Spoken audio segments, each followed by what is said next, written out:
This is a very important video for you to take all notes on. We're going to cover just the identities. These are called the fundamental trig identities. You'll be using them throughout Chapter 5 in pre-calc. So the first set of identities is called the reciprocal identities. The first reciprocal identity is the sine of u. The reciprocal of the sine of u is 1 over the cosecant of u. The second reciprocal identity is the cosine of u.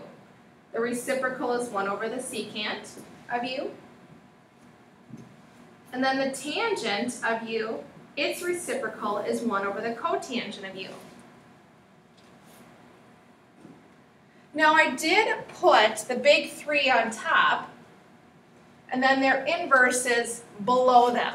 So you're going to see the cosecant of u, the reciprocal is 1 over the sine of u, the secant of u is 1 over the cosine of u, and the cotangent of u is 1 over the tangent of u. So again, these kind of pair together, these pair together, these pair together. So those are the reciprocal identities. Please make sure you have them all in your notes. The next slide is what we call the quotient identities. Remember, quotient means division.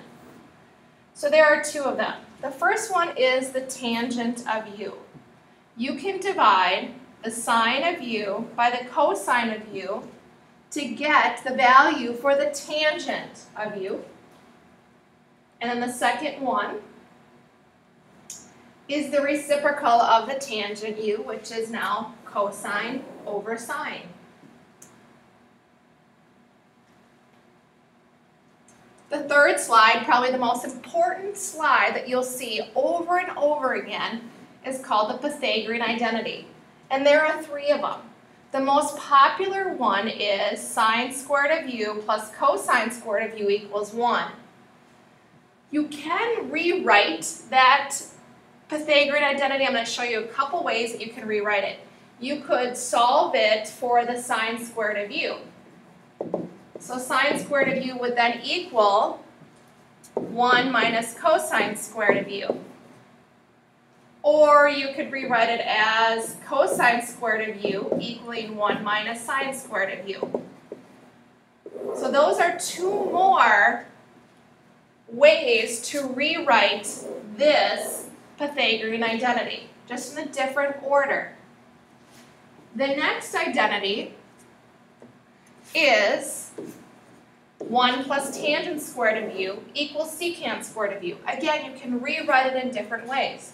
You can say 1 equals secant squared of u minus tangent squared of u would be a way to write it. Or you can solve it for tangent squared of u. So tangent squared of u equals secant squared of u minus 1. And then the third Pythagorean identity is 1 plus cotangent squared of u equals cosecant squared of u. So you could solve it for 1. So you'd have cosecant squared of u minus cotangent squared of u. Or you could maybe solve it for cotangent squared of u. So you bring that 1 over, so you'd have cosecant squared of u minus 1. So there's a couple of different ways to rewrite that Pythagorean identity. Again, what I have highlighted here below, you can rewrite these equations to help you in down the road in our Chapter 5. All right, the next one's not as popular. They're called the cofunction identities. It's saying for the sine, you would take the pi over 2 and subtract u, and you'd be now having the cosine of u. So remember when we were graphing sine and cosine functions, remember those are shift changes just to the right or the left, pi over 2. And then same thing for the cosine of u. It'd be pi over 2 minus u gives you the sine of u. I'm just going to go ahead and have you write down the rest of those 4 trig functions. Again, they are tangent, cotangent, secant, cosecant. All right, even and odd identities.